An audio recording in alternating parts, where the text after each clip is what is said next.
Mannar Kuttamperoor Shanthinivas charitable സൊസൈറ്റിയുടെ ആഭിമുഖ്യത്തിൽ ചെന്നിത്തല ചെറുകോൽ ഈഴക്കടവ് അൽഫോൺസ ധ്യാന കേന്ദ്രത്തിൽ നിന്നും ദീർഘകാല സേവനത്തിനു ശേഷം സ്ഥലം മാറിപ്പോകുന്ന സിസ്റ്റർമാർക്ക് യാത്രയയപ്പ് നൽകുന്നതിന്റെ സമ്മേളനം നടത്തി.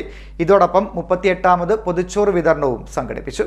മാന്നാർ കുട്ടമ്പേരൂർ ശാന്തിനിവാസ് ചാരിറ്റബിൾ സൊസൈറ്റിയുടെ ആഭിമുഖ്യത്തിൽ ചെന്നിത്തല ചെറുകോൽ ഈഴക്കടവ് അൽഫോൺസ ധ്യാന കേന്ദ്രത്തിൽ നിന്നും ദീർഘകാല സേവനത്തിന് ശേഷം സ്ഥലം മാറിപ്പോകുന്ന സിസ്റ്റർമാർക്ക് യാത്രയയപ്പ് നൽകി. സ്ഥലം മാറിപ്പോകുന്ന സിസ്റ്റർമാരായ sister Cherupushpa, sister Sania, sister Sunitha എന്നിവർക്കാണ് യാത്രയയപ്പ് നൽകിയത്.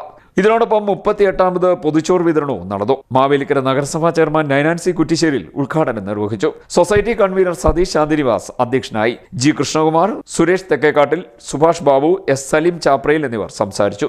കൂടാതെ വിവിധ സ്ഥലങ്ങളിൽ പൊതിച്ചോറ് വിതരണം നടത്തി. ബുധനൂർ ഓട്ടിസം സെന്ററിൽ നടന്ന പൊതിച്ചോറ് വിതരണം ഇലഞ്ഞിമേൽ ഗാന്ധിഭവൻ ദേവാലയം ഉപദേശക സമിതി working chairman AR Varadarajan Nair ഉദ്ഘാടനം ചെയ്തു. സ്പെഷ്യൽ എഡ്യൂക്കേഷൻ അധ്യാപിക മിനു അലക്സാണ്ടർ മുഖ്യപ്രഭാഷണം നടത്തി. ചെങ്ങന്നൂർ വാഴാർമംഗലം മരുപ്പച്ച സ്നേഹഭവനിൽ നടന്ന പൊതിച്ചോറ് വിതരണം നഗരസഭാ കൗൺസിലർ എബ്രഹാം ജോസ് ഉദ്ഘാടനം ചെയ്തു. ഇലഞ്ഞിമേൽ ഗാന്ധിഭവൻ ദേവാലയത്തിൽ നടന്ന പൊതിച്ചോറ് വിതരണം ഡോക്ടർ ഡേവിഡ് കോശി റമ്പാൻ ഉദ്ഘാടനം ചെയ്തു. സ്നേഹപ്രയാണം Mannar legacy leather world and Sreelakshmi finance managing director Bindu Kalarickal ഉദ്ഘാടനം ചെയ്തു.